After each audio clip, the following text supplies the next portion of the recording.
Hey guys, what's going on? So I'm doing a cage setup today for a little guy right here. This is actually a golden gecko. So these guys are actually from Vietnam in the rainforest. So they're an arboreal species of gecko, and they get to about 7 to 8 inches in length. And this guy right here, he was actually a rescue that I picked up. And I mean, as you can see, he's just a cool little guy. He's like, hey, what's up, everybody? He's got a cool little face. Missing a little bit of his tail right there. I mean, a little bit of regrowth right there.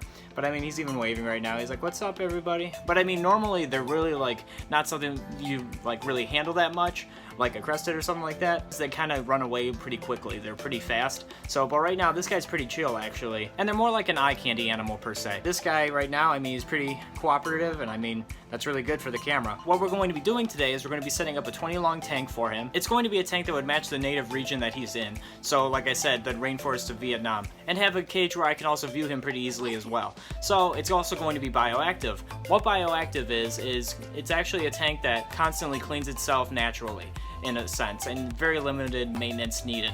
So with a bioactive setup, I'm going to use like isopods. Some people use springtails as well, and I don't have those unfortunately, but I do have a colony of isopods going, and they're going to be put in there as a cleanup crew, and he may even eat some of them, like the bigger ones too.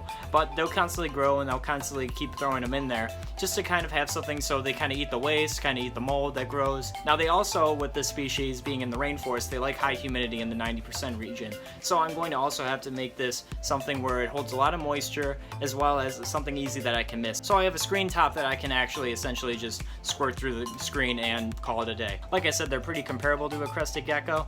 A little bit warmer you can keep these guys, but other than that, I mean, they're a really cool, interesting species. I'm really happy to have them. Like I said, they're normally nothing that you can really normally handle. As you can see, they kind of have like paper thin skin, and you don't want to really handle them too much because you don't want to like rub and break the skin or stress them out really. I mean, they're more like I said, an eye candy animal. So this guy, he's getting kind of feisty, so I'm gonna put him down and we'll start the build.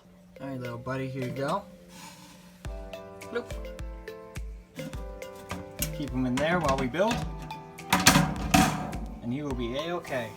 Right now in there. Alright, so now that he's put away, and now it's time to get to building his cage. So bioactive setup, you have a few things that you need. So you need one, like a drainage layer, so the water doesn't go stagnant in the dirt. If you just have dirt on the bottom and you have water building up from all the humidity and the misting and stuff like that, the water won't be evaporating quick enough, and it'll just kind of go stagnant, and it'll kind of just like pool in the bottom.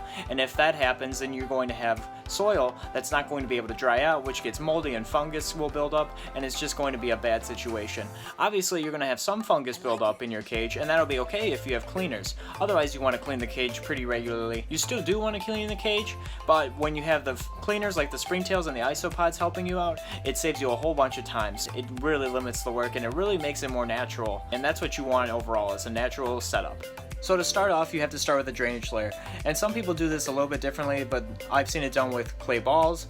I've also seen it done with rocks, pebbles. It doesn't matter. As long as it's some sort of base where water can go down and it's separate from the dirt, you'll be fine. And that'll help with the water drying out. So with the drainage layer, I'm going to be using these larger river stones. And with these river stones, you just need a simple layer on the bottom just to kind of keep the soil level elevated when you put the screen on top. So you want some either pebbles, clay balls, or river stones, and with those you want to have those on the bottom, a nice layer, normally about a ½ inch high, and after that you want to keep the two layers separate from your drainage layer and your other layer, and with that you want to have some sort of barrier between. So what I'm going to be using is this window screen to separate the two layers. So after implementing your drainage layer, now the fun stuff begins. So now you put in your bedding. So the bedding that I'm using is actually an organic soil, and then I'm also implementing and mixing that together with some willow leaves that are dried up and dead. So as I mix the bedding, I'm also thinking about what I'm going to be putting in here and where I'm going to be putting it. So I'm going to start thinking about how I'm decorating the cage as well, and maybe placing a couple things here and there as I go. So that's basically the setup. So I put a vine in there and a couple of fake plants, and eventually I'm going to put some live plants in there like bromeliads or some sort of pothos plant, something in there, just, or maybe like a fern or something like that. Something that'll be live and kind of like help with the soil and kind of absorb some of the nutrients, as well as kind of make it look more naturalistic as well. But for now, I'm going to have those fake plants in there and the vines in there, and eventually I'll upgrade to those and then watch those things grow in there, as well as my golden gecko. Alright, little buddy, your cage is done. It's time to put you in and see how you like it. All right, little buddy.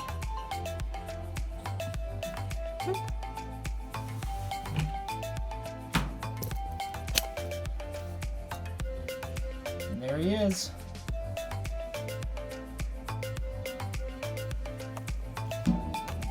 goes. He's kind of exploring right now. Getting a feel for his new environment. He looks really good in there and nice and happy.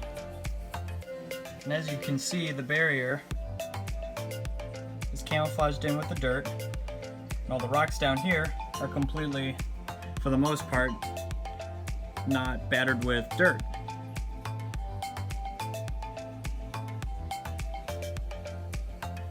And he's just chilling. He's enjoying his new place. So I'm really happy for him.